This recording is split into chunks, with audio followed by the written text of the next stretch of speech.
Tai taip, su hipnoze yra ir augliai išnaikinami, ir vėžys išnaikinamas.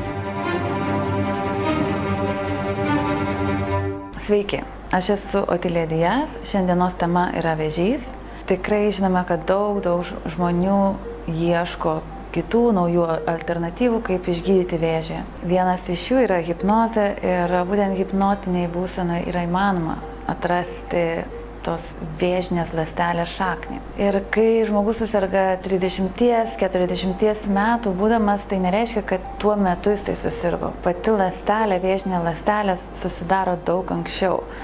Arba vaikystėje, arba gimime, arba dar anksčiau. Per tokias hipnozės sesijas atrandame, kad dažnai susidaro ta vėžinė ląstelė būtent per agresiją, pyktį, prievartą. Ir pavyzdžiui, moteris su piktybiniu augliu, ji papuolė tiesiai į vaikystę, kur tėvai mušėsi, tėvai pykosi, tėvai buvo alkoholizmas ir taip toliau.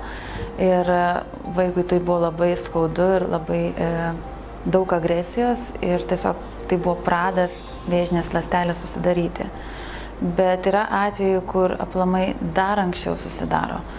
Pavyzdžiui, kaip irgi moteris su krūties vėžiu, kai paklausime pasąmonės hipnotiniai būsenoj, kur būtent susidarė ta vėžinė ląstelė, tai buvo tiesiai grįžo į gimimą, į patį pradą, patį embriono užsimezgimą. Tai reiškia, nes tuo metu jis suvokė ir pamatė ir pajuto, kad pats gimimas įvyko per prievartą, pats pradas įvyko per prievartą ir pati gyvybė tik tai užsimezgusi gyvybė iš karto nusprendžia, kad tai yra per prievartą, niekas jo nenorėjo ir nėra meilės. Tai tuo metu susikūrė būtent vėžinė ląstelė, kuri išlindo tik tai būnant 39 metų. Taip pat kitas yra atvejis, kur moteris ir jis su krūties vėžiu papuolė irgi labai panašią situaciją, bet ten buvo apie dar tik susikuriant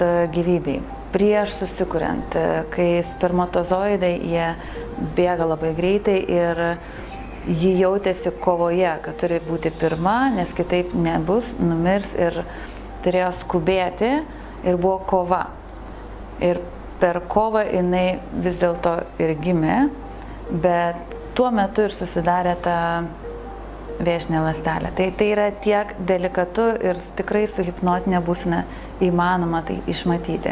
Kas įdomiausia su paskutiniu variantu buvo, kad jau galvom, kad mes tikrai radome tą šaknį, tai spermatozoidas ir ją išrovėm ir viską. Ir paskui mes dar kartą patikrinom. Tiesiog man per meditaciją irgi atėjo mintis, kad reikia dar patikrinti ir tikroji šaknis buvo ne spermatozoidai. Pati tikroji šaknis buvo dar praeitam gyvenime, kur būdama hipnotiniai būsenai nusikėlė visiškai praeitą gyvenimą, kažkur tai 16 amžių, kur ji buvo vyras ir su kumščiu trankė per stalą ir tarnams įsakinėjo juos per prievartą tiesiog įsakinėjo ir kad tarnautų žmonės aplinkui ir buvo labai daug pykčio ir tas toksai daužimas per stalą su kumščiu.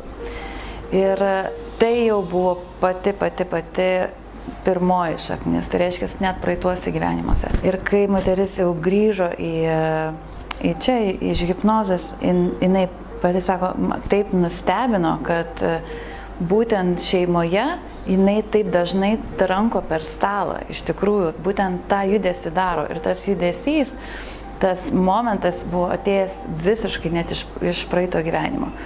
Tai taip, hipnozėje yra įmanoma atrasti daug ir būtent, kad išgydyti patį vėžį, tai kai žmogus suvokia, kad turi kovoti dėl to, kad išgyventi, turi per prievartą išgyventi ir per pyktį, tai ląstelės jos pačios save naikina, bet per tą pačią hipnotinę būseną nukelia pasąmonę į meilę.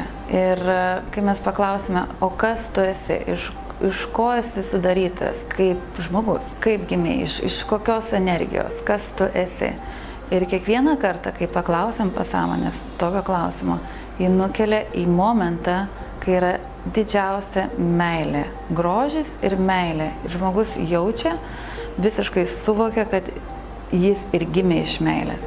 Nes gimti galima tik iš meilės kibirkšties. Ir tokiu būdu ateina ta tiesa, ta tikroji tiesa, kas aš esu. Ir aš esu gimęs iš meilės energijos. Nesvarbu, kad galbūt tuo momentu kažkur tai buvo ir prievartos ar panašiai, bet iš tikrųjų pati pagrindinė ta pamatinė energija yra meilė. Ir kai žmogus būtent tai suvokia, tiesiog kelio nėra atgal. Tai lygai nebelieka kur dėtis, tiesiog jinai nebegauna peno, nebėra dėl ko pykti, nebėra dėl ko kovoti, nebėra dėl ko per prievartą kažką daryti, nes atsiranda ta tikroji meilė, kur, jinai pati galingiausia. Buvo dar klausimas apie auglius.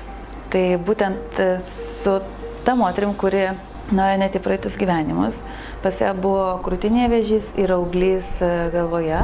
Ir kai jinai tai išraudinėjo iš savo sistemos, tai atrodė kaip aštunkojis įsisiurbęs. Ir jinai turėjo tiesiog nupjauti šaknį. Tai reiškia, kad ir bet koks augalas, bet koks gražus augalas, didelis, nupjaukite jam šaknį. Anksčiau ir vėliau tas augalas tiesiog numiršta. Taip pat yra ir su augliu. Tiesiog surandama šaknis ir ta šaknis panaikinama. Ir tas visas auglys kaip vijoklis, jisai pradeda vysti ir tiesiog nebelieka jam kaip išgyventi. Tai taip su hipnoze yra ir augliai išnaikinami, ir vėžys išnaikinamas. Tai yra tik tai dėl to, kad hipnotiniai būsenai yra užmigdomas protas, jisai stipriai nuraminamas ir įmanoma nueiti į tas vietas, kur tikrai pasąmoninės vietas ir atrasti tikrąją šaknį ir ją išrauti. Taip vyksta gydymas.